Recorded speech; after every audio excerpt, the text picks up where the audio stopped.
अस्सलाम वालेकुम स्टूडेंट्स, उम्मीद करती हूँ कि आप लोग खैरियत से होंगे। आज का जो टॉपिक है वो भी बच्चे हमारे पास एमएससी और बीएस लेवल का है। हमारे पास आज का जो टॉपिक है वो है टू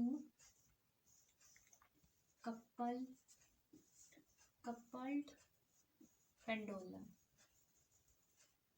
और जो हमने पेंडुलम लेना है बच्चे, उसमें हम लोगों ने उसको अटैच करवाना है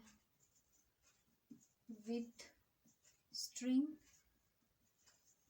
एंड मैस। जी, इसमें सबसे पहले मैं जो है इसको डिफाइन कर दूं कि कपल का मतलब ये है कि हम लोगों ने क्या करना है, दो सिंपल पेंडुलम लेने हैं और उन दोनों को आपस में अटैच करवा देना है, तो वो हमारे पास कपल पेंडुलम बन जाएगा। और सिंपल पेंडुलम जो है वो इंटरमीडिएट में जो है ना, आप लोग बहुत डिटेल से पढ़ चुके हो। उसका लिंक जो है मैं डिस्क्रिप्शन में दे दूँगी, तो आप काइंडली अगर उसमें कोई प्रॉब्लम आ रही हो या यहाँ पे आपको उसकी ज़रूरत पड़े तो आप वहाँ से लिंक से जो है ना ले सकते हैं इस टॉपिक को। नेक्स्ट हम पहले मैं इसको क्या कर देती हूँ, डिफाइन कर देती हूँ। हमारे पास इसकी डेफिनेशन में आएगा कि हम लोगों ने क्या करना है,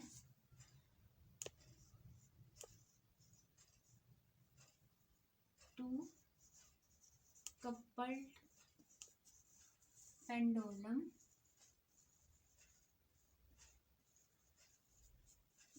in which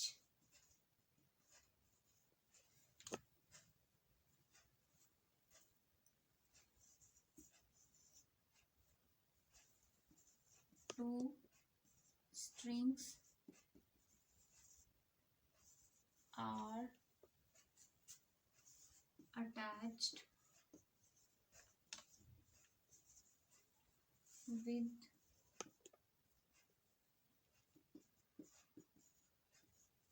frictionless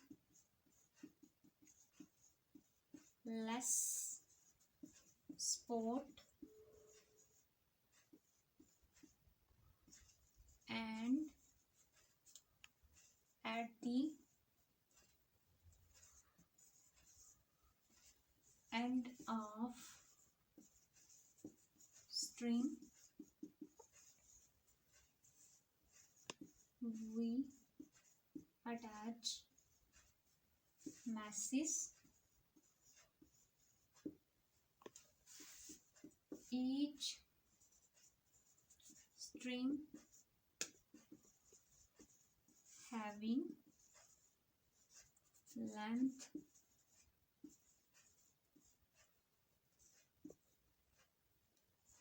L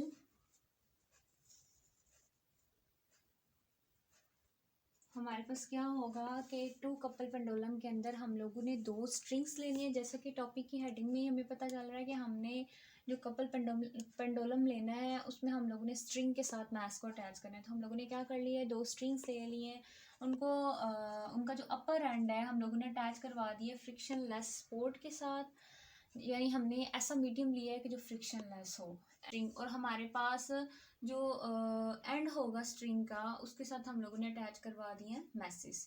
each string जो है वो हमारे पास लेंथ जो हमारे पास लेंथ है उसकी वो L है। अब ज़रा मैं डायग्राम को यहाँ पर ड्रा करती हूँ अकॉर्डिंग टू डेफिनेशन।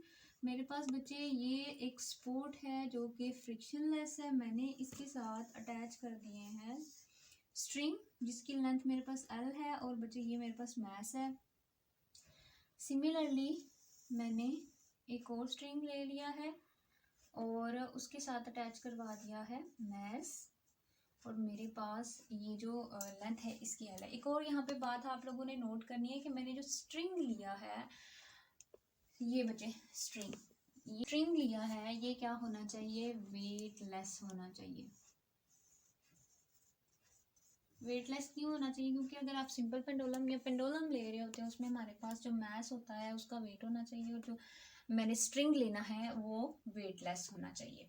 अब मैंने क्या करना है, इन दोनों जो मैसेज हैं इनको अटैच करवा देना है किसके साथ, स्प्रिंग के साथ। और ये जो स्प्रिंग है उसको हम उसके हमारे पास इस स्प्रिंग में स्प्रिंग कांस्टेंट के हम लोगों के पास जो है वो पाया जा रहा है। तो मैं इसको भी ज़रा कपल पेंडुलम की डेफिनेशन में ऐड कर देती हूँ। We attached a spring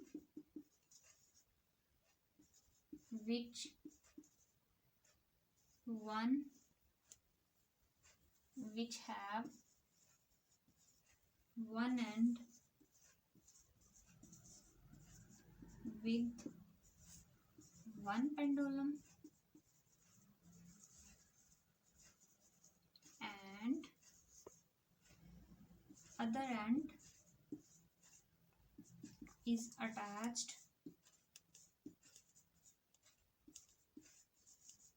with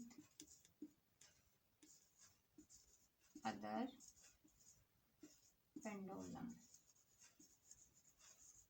जी हम लोगों ने क्या कर दिया, वो अटैच आ स्प्रिंग, जो हम लोगों ने क्या किया है, अटैच कर दिया है स्प्रिंग का एक हिस्सा जो है वो एक पेंडुलम हमारे पास जो आ रहा है उसके साथ, देन दूसरा हिस्सा हमारे पास सेकंड पेंडुलम जो आ रहा है उसके साथ अटैच कर दिया। तो ये बच्चे हमारे पास बन गया है two coupled pendulum.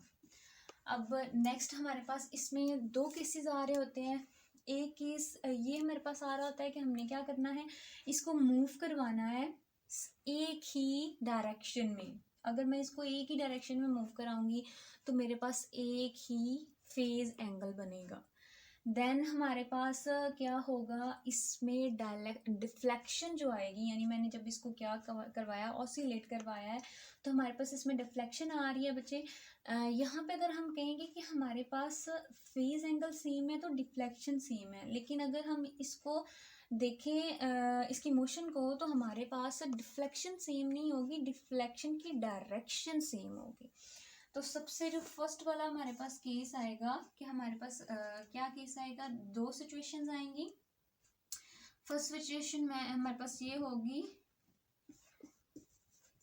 To coupled pendulum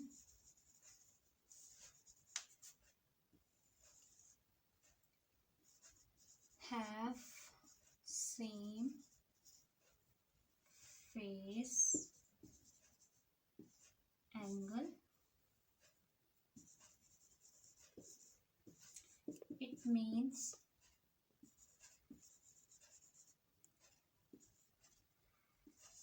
deflection in two coupled pendulum is not same but direction of deflection is same। जी बच्चे, ये तो हमारे पास थी जो फर्स्ट सिचुएशन आएगी जब हम क्या करेंगे, इस टू कपल पेंडुलम को ऑसिलेट करवाएंगे। तो हमारे पास क्या होगा कि ये कपल पेंडुलम जो है कुछ इस तरह से ऑसिलेट करेगा। उसी तरह से मैंने क्या किया है, फ्रिक्शन लेस सपोर्ट ले लिया, उसके साथ मैंने अटैच करवा दिया है एक पेंडुलम को, फिर मैंने साथ सेकंड पेंडुलम को अटैच करवाया, तो ये हमारे पास बन गया टू कपल पेंडुलम। अभी मैं इनिशियली इनके दरमियान जो है वो डिस्टेंस देखती हूँ d, तो वो क्या है, सेम रहेगा। और एक और चीज़ इसमें आएगी हमारे पास, जब फर्स्ट इसकी हम केस लेंगे कि हमारे पास डिफ्लेक्शन सेम है एंड डिफ्लेक्शन की डायरेक्शन सेम है and also distance is constant. हमारे पास इसका डिस्टेंस भी जो होगा वो क्या होगा, कांस्टेंट। अब मैं क्या कर रही हूँ, उसको डिफ्लेक्ट करवाने लगी हूँ एंगल थीटा से। जैसे हम पेंडुलम को ऑसिलेट कराते हैं, सिमिलरली हमने इसको ऑसिलेट कराया बच्चे। हमारे पास ये थीटा एंगल से ऑसिलेट हुआ है, इसके दरमियान का जो डिस्टेंस है उसको हम एस का नाम दे देते हैं। सिमिलरली मैंने इसको ऑसिलेट करवाया है बच्चे थीटा एंगल से। अब मेरे पास एंगल जो है वो क्या है, सेम डायरेक्शन में है। तो मेरे पास इसने जो डिस्टेंस कवर किया है बच्चे वो एस है। अगर मैं देखूं कि जो इसने यहाँ से डिस्टेंस कवर किया है वो according to simple pendulum X होगा, जिसको हम क्या कर देते हैं, निगलेक्ट कर देते हैं। सेम इसके केस में भी एक्स होता है और इसको हम क्या करते हैं, निगलेक्ट कर देते हैं। हमने क्या कहा था, डिस्टेंस जो है वो कांस्टेंट है बच्चे हमारे पास इन मैसेज। जब जहाँ से हमने इसको डिफ्लेक्ट या ऑसिलेट करवाया बेटा, उनके दरमियान में भी जो डिस्टेंस होगा डी, वो भी क्या होगा, सेम होगा। ये हमारे पास आया था फर्स्ट केस। अब हम क्या करेंगे, इसको यूज़ करके टाइम पीरियड की वैल्यू फाइंड आउट करेंगे।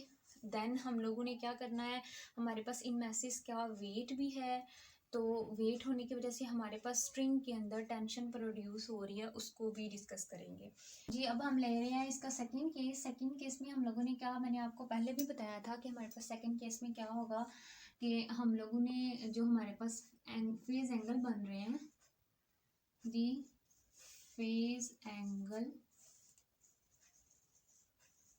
इन two coupled pendulum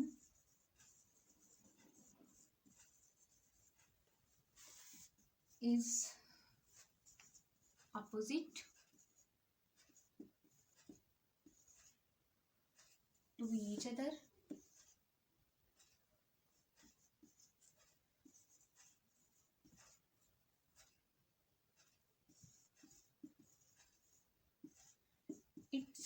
It means that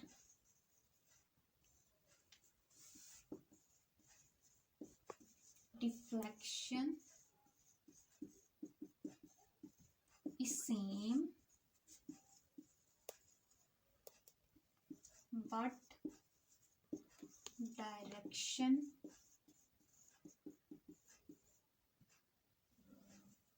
of deflection is not same, and also distance is not constant. अब जरा इसकी डायग्राम की तरफ आते हैं। फ्रिक्शनलेस सपोर्ट है हमारे पास। फर्स्ट पेंडुलम मैंने अटैच किया है, सेकंड पेंडुलम मैंने अटैच किया है। देन मैंने क्या करना है, इसको डिफ्लेक्ट करवाना है कि ये हमारे पास क्या हो, डिफ्लेक्शन की डायरेक्शन जो है वो एक दूसरे के अपोजिट हो। तो बेटा मैं इसको एंगल थीटा से इस साइड पे डिफ्लेक्ट करवाने लगी हूँ, ये एंगल थीटा बना रहा है, और इसको मैं इस साइड पे डिफ्लेक्ट करवाने लगी हूँ, ये मेरे पास एंगल थीटा। अगर मैं इसको थीटा का नाम दे रही हूँ तो उसको मैं दे लेती हूँ थीटा प्राइम का नेम। तो हमारे पास सिमिलरली इनके दरमियान जो डिस्टेंस होगा, दोनों जब इसको हमने ऑसिलेट करवाया है, जो मैक्सिमम एम्पलीट्यूड होगा बच्चे वो उसको ऐसे शो करवाया है। इस साइड पे भी मैंने मैक्सिमम एम्पलीट्यूड से इसको ऐसे शो करवाया है, और इसको मैंने अटैच किया हुआ था किसके साथ, स्प्रिंग के साथ। स्प्रिंग कांस्टेंट हमारे पास के आएगा। तो बेटा अगर हम देखें तो हमारे पास डिफ्लेक्शन सेम है, लेकिन दोनों की डायरेक्शन जो है वो क्या है, चेंज है जी। बेटा मैं अपने नेक्स्ट लेक्चर में जो है इनकी डेरिवेशन, इसको जो कंप्लीट डेरिवेशन होगी उसको ड्राइव करूँगी। जो हमारे पास कंप्लीट दोनों केसेस हैं, केस 1 जो हमारे पास पहले मैं आ रहा था, और ये केस 2 है हमारे पास। इन दोनों के लिए मैं time period, angular velocity, next हमारे पास थीटा और थीटा प्राइम की वैल्यूज़, ये और हमारे पास जो फोर्स हमारे पास इसकी डिफ्लेक्शन ऑसिलेशन के केस में हमारे पास जो फोर्स हमें मिल रही है बच्चे, उसकी उसका एक्सप्रेशन जो है मैं ड्राइव करके आपको बताऊंगी, ताकि ये टॉपिक आपके लिए बहुत ही ईजी हो जाए। अल्लाह हाफिज़।